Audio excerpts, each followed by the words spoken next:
because ducks don't really have teeth. I didn't really think about ducks not having teeth. That's a scary image. Yeah, that would be a scary image. Oh no. Jacob's gonna have to add in a duck with teeth. Did you say a goose? Yeah, a goose. So, no, a goose would be really terrifying. Like, actually. Yeah.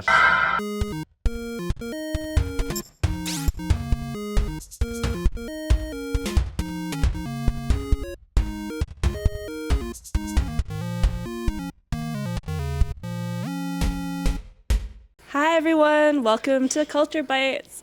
My name's Tristan. I am Northern Nuu-Chah-Nulth, and I am the Community Initiatives and Social Media Coordinator on the Indigenous Youth Wellness Team. And we're really excited to be here today for another recording. I'm going to pass it over to our guest for an introduction. Yeah, I'm Casey Hill. I'm from Tlaloquit in the Howsett territory. I lived up in Alberta for most of my life. Moved to West Coast Tofino area for about 3 years now and just enjoying living life as a warrior. Can you tell us a little bit more about living life as a warrior? Ooh.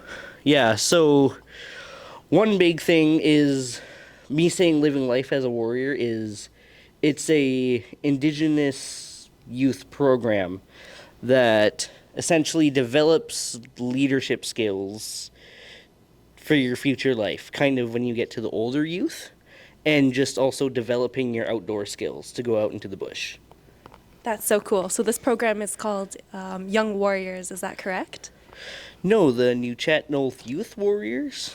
Okay, perfect. The society has a really long name. It's like Nuu-Chah-Nulth Youth Warrior Family Society.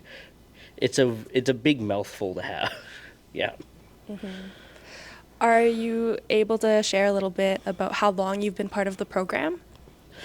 Yeah, I've been part of the program for about 3 years-ish now, just really enjoying these past couple years and hoping to continue this forever as long as I can.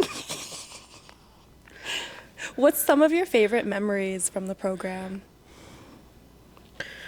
Ooh. Probably showing people how to set up tents properly. That's one of the good ones I have, is just sharing my knowledge with them about setting up tents. That is a good one that I can think of. Is there a particular type of tent that is your specialty? And would you be able to walk us through that process of setting it up? My favorite one to set up, if anything, is the giant wall tents. So essentially what you do is just, you have these metal poles and you have your connectors and you're just building the top triangle part of it. And it's like, you have like your triangle here and it just goes across. Mm-hmm. You put legs in the first half and then you put the wall tent part of it over it. And you just go inside of it to set up the other legs. It's a very weird and complicated process when you're in it, but it's very rewarding once you finish. I've seen wall tents before. I've never camped in one, but I know that they can be pretty warm. When you're setting up a wall tent, is that something that you do with other people? How many people do you need to set up a wall tent? I say 4 people. That would be enough people to hold it up and put the 4 legs on. Okay. On one side. And then are there any other types of tents that you specialize in setting up? Ooh, this other one I could think of is called a hammock tent. That sounds really, really cool. Yeah. So essentially you're just setting up your hammock at first, making sure your line on the tree is really, really tight. Tight enough that you can just lay on it and it won't slowly slide down. And then you have these poles that just go in the half circle above it. And then you put your, what is it called? Your kind of tarp thing over it. Okay, so you stay nice and warm no matter what the weather looks like that day. Yeah, most of the time. And then most of the time, I guess that depends on the rest of the things that you pack, making sure that you've got those layers for your clothing and that you've got a nice sleeping bag. Yeah. I went camping once and I didn't pack correctly. I tried to say both of those at the same time. But I went camping once and it was snowy at the top of the mountain that I got to, and I didn't have the right jacket or the right sleeping bag, and it was the hardest sleep ever because I was frozen. So as soon as I came back down, I went shopping for proper gear, and it's a whole lot better when you have those warm things in your bag. Yeah, I feel I had the opposite problem during my first Warrior weekend I came out to. Just from living up in Alberta, we had to have very thick sleeping bags, and it was like a -20 sleeping bag, I think. And taking that to the West Coast and sleeping in it, I was sweating by the time I woke up. Seems like we definitely had the opposite problem. Yeah, definitely. Like I could have benefited from having that really warm, thick sleeping bag. When I went camping, it was in June. So I think if I was at a lower altitude, I would have been fine. But going up on those mountains, it's still so snowy and so cold, even in June or July. Yeah. Are you able to share another experience that you've enjoyed with the Warriors? Another experience I could really think of is our seal harvest that we did. And how did that go? Well, Was it your first time doing a seal harvest? Yeah, it was my first time doing a seal harvest, so the day before, me and my dad had to go out to look for seals just because all of our mentors were sick and they couldn't help us find where seals were. So essentially, we were going out trying to find seals. We found seals, and then the next day we went out 7 a.m.-ish and went out and then found the seal. And as a traditional teaching we got from our mentor that came from Tsimshian Nation down, don't shoot the seals on the rocks because that is their home and they will have bad weather to continually wash off the rock of all the blood that you might get on the rock.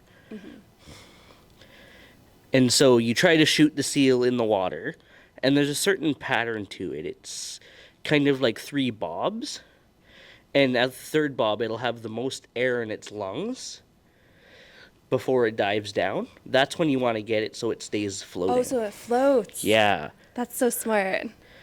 Unless if you're in freshwater, which we didn't know about until after. So as soon as we shot it, with like 5 seconds of floating, it just sank. And our mentor was like really curious on why that happened. So we tried to, he thought he messed up the breathing technique with the seal. We got another one, and it just sank super quickly. And then we're just talking about that there's a river just up the inlet of where we were. Okay, so it's making sure that you're going out and hunting the seals in the proper area and in the proper way. Yeah. And following the right protocols. Yeah. So we're trying to make this kind of gaff sort of thing, try to get in the water and try to get it. Can you explain what that is? What a gaff is, or what? What a gaff is? A gaff is essentially like a giant stick with a hook on the end that, say, like you're holding a fishing rod right now, and I'm able to gaff your fish and bring it into the boat. Okay. And so we had like a giant long one, and we tied it up to a chain, and we tried to put it under to try to get the seal to bring it up. That did not work. So what did work? We had to go run back to land and get our dive gear, and then go try diving for the seal. What did you have in your diving gear? You have like your wetsuit, you have your boots, gloves, your hood piece, and then you have your fins. What else is there? There's a snorkel mask, your actual snorkel. There's the weight belt, so it kind of keeps you at it's essentially so you can go down easier. Okay. Under the water. Yeah. So you're not floating like the Yeah, you're not Yeah. just constantly fighting yourself going up. Okay. That sounds like a lot of gear. Did you go Yeah. into the water? Yes, I did go into the water. Was it cold? Well, with the wetsuit I had, it wasn't as cold, but if you had a thinner wetsuit, it would be a lot colder. Okay. And have you gone seal hunting since that time? Yeah, we did another one the week after in Hawaiian territory. Was it saltwater or freshwater? It was definitely more saltwater. Yeah, I wasn't on the actual hunting boat, but I was mainly in the processing part of that one. Okay. And how does the processing part work? Oh, audience, is it the spine you go off of, or is it the belly you start off with? Belly, it's pretty much Yeah. it's a deer. You go down the chest, you find where the rib right there, and you go down. Yeah. You have it propped so the belly's facing down, right on the hill. Just it's pretty much the same process. Yeah, I remember it now. I have a friend and she shares photos from the seal hunting that she does with her family, but I've never been a part of that process myself. So this is all really cool and new information to hear. Mm-hmm. Yeah. And then once you finish processing it, do you eat some of it right away, or what are you doing with the seal meat? Yeah, what we did with it in my nation is that we had a community feast to go along with it. So we cooked up most of it the day after we processed it. And had a community feast. Yes. That sounds like a really good way to come together with community and to share food. As part of the warriors, are there any other memories that you have connected to community and food specifically? Definitely the clam garden. Can you tell me more about the clam garden? Yeah, What is so that? a clam garden essentially is like you have your island here and your kind of intertidal area, and you build a rock wall around. Can you share what an intertidal area is? Yeah, What does that mean? an intertidal area is kind of, at least from my comprehension of it, is that it's where the tide constantly changes in that area. So like, let's say Long Beach, for example, you have like your beach is an intertidal zone because the tide goes up and it goes down. Okay, thank you for the explanation. Yeah, so you have your rock wall here, and you want to build it high enough that the tide just goes over it.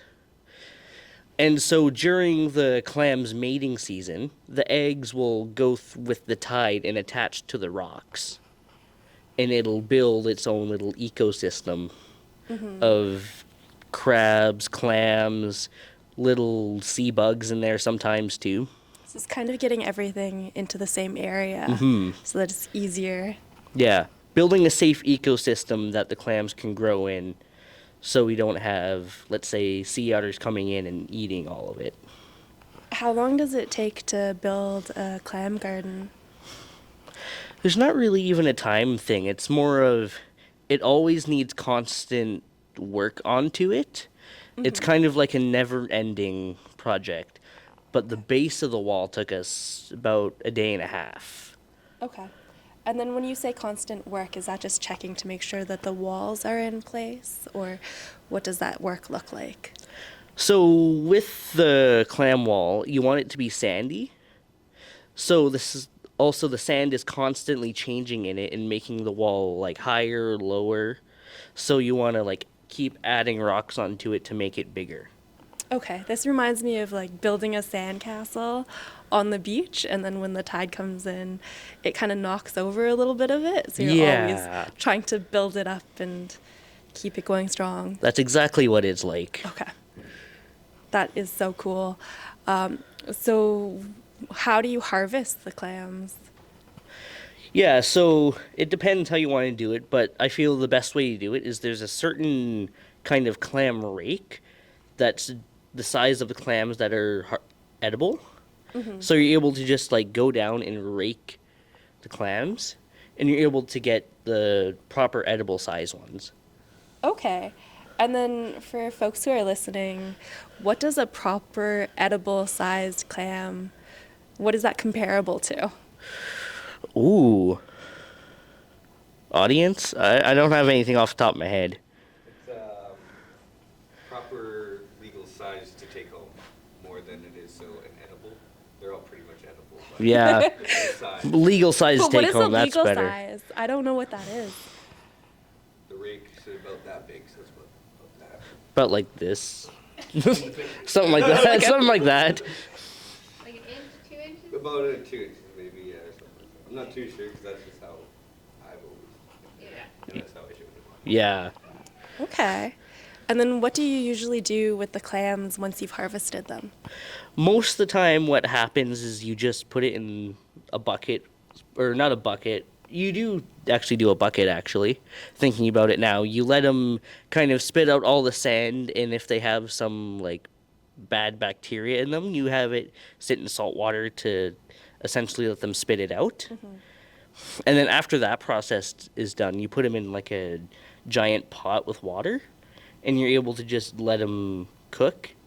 And how you know that they're cooked is that they're open. Okay.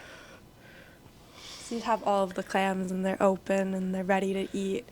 Do you just eat them like that, or do you put them into like a soup, or? You are able to eat them like that. You could also put them in a soup. Another way that we tried one time is tried like smoking the clams.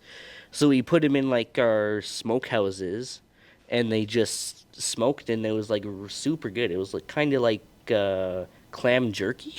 Clam In a jerky? way. Did that take a couple of days? Or like a week, or Like one day. one day? That's so fast. I went up for salmon season last year, and I wasn't there long enough to smoke my salmon. So I did like a half-dried salmon, and I finally made it for dinner a month or two ago, and it was so good. But I had to bake it in the oven. Mm-hmm. But I don't think you could do half-dried anything with clams. You probably want those fully dried, Yeah. fully smoked. Is there anything else that you'd like to share with us about your journey with the Warriors program? Duck hunting. Duck That's hunting. one that we've done recently. And how was duck hunting? Was that your first time duck hunting?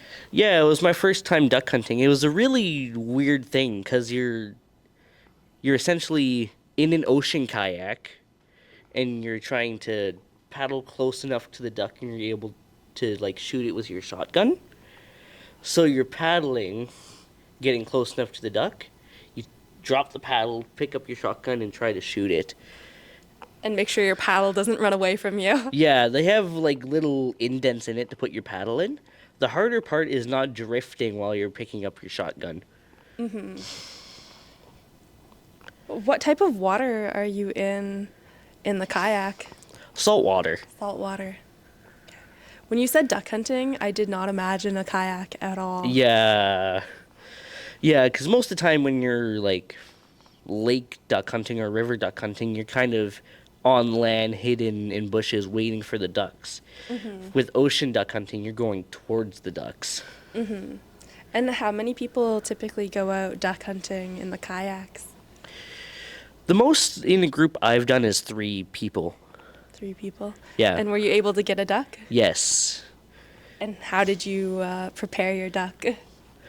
So the way that we got taught, we're going to try to experiment with like just plucking it and do the whole duck.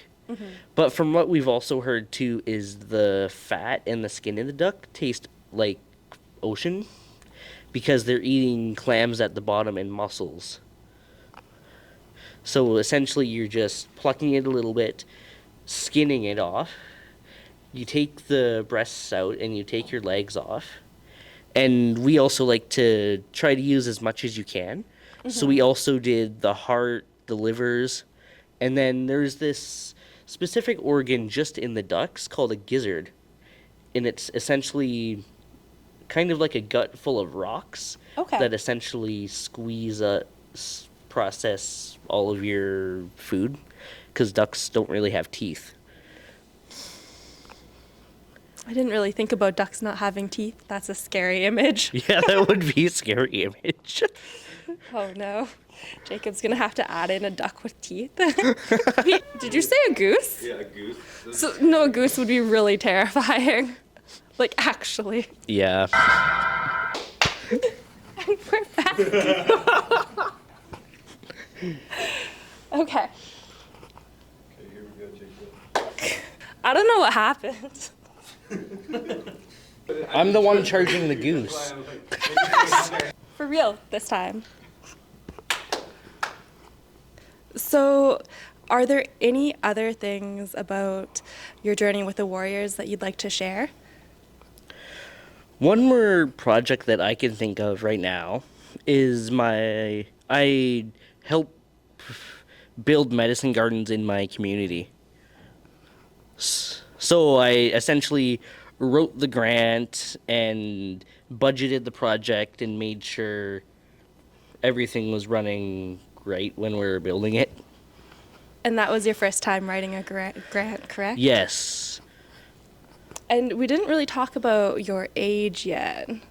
Oh, no, we haven't. At the time of filming, I'm 15. So it's very impressive to have already written a grant and to have received a grant for a project like that. Mm-hmm. When did you write the grant? I wrote it December of 2023. So I was 14 when I wrote the grant. Mm-hmm. And can you tell me a little bit more about the medicine garden? Yeah, so kind of what I wrote the grant for, it was for sage, tobacco, and sweetgrass. Mm-hmm. I didn't do cedar just because there's lots of cedar in the area. Mm-hmm. For those who don't know, those are the 4 sacred medicines. Mm-hmm. Yeah, so that was kind of the main focus of it, and just building the gardens in places community usually go to. Okay, so it's more accessible. Yeah. For community. And are you still working on the garden? Not right now, but when it's time to start planting again, I'll definitely go work on the gardens again. When do you typically start planting? Ooh, probably February. Just start planting inside. That's just around the corner. Yeah. I think that's about a week away from the time of filming. Yeah. Are you looking forward to it? I am looking forward to it. I'm very excited for it. And then, which of the medicines do you think is the easiest for you to grow? Oh. I don't know. They all kind of have their own different difficulties in the climate that we're in. It's mainly just so much humidity for those plants. Mm-hmm. And then, is there anything else that you would like to share about the Warriors, or is there any advice that you would give to other youth?